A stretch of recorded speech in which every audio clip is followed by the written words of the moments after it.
অনেক ক্ষেত্রেই দেখা যায় ছেলে হোক কিংবা মেয়ে তাদের অতিরিক্ত ওজনের জন্য তাদের যৌন আকাঙ্ক্ষা দিনে দিনে কমে যাচ্ছে, কিন্তু তারা এই বিষয়টা একেবারে তোয়াক্কা করেন না, গায়ে লাগান না বা পাত্তা দেন না, কারণ তারা এটি জানেনই না।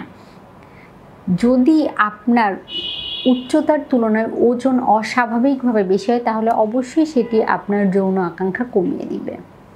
এর পেছনে অনেকগুলো কারণ রয়েছে। যখন আপনার অতিরিক্ত ওজন দেখা দেবে, পাশাপাশি বিভিন্ন অসুখ বিসুখ শরীরে বাধা বাঁধতে শুরু করবে, রোগ প্রতিরোধ ক্ষমতা কমে যাবে, হরমোনাল ইমব্যালেন্স তৈরি হবে। হরমোনাল ইমব্যালেন্স মানে সেটা আপনার যৌন আকাঙ্ক্ষা বা যৌন ক্ষমতাকে কিন্তু কমিয়ে দিবে। তাই অবশ্যই যদি আপনি একটি হেলদি পারিবারিক সুখী জীবন চান তাহলে আপনার অতিরিক্ত ওজন নিয়ন্ত্রণে রাখতে হবে, পেটের মেদ ভুঁড়ি নিয়ন্ত্রণে রাখতে হবে, হেলদি ওয়েতে ওজন নিয়ন্ত্রণের চেষ্টা করতে হবে, হেলদি খাবার গ্রহণ করতে হবে, আনহেলদি অভ্যাসগুলো এড়িয়ে চলতে হবে।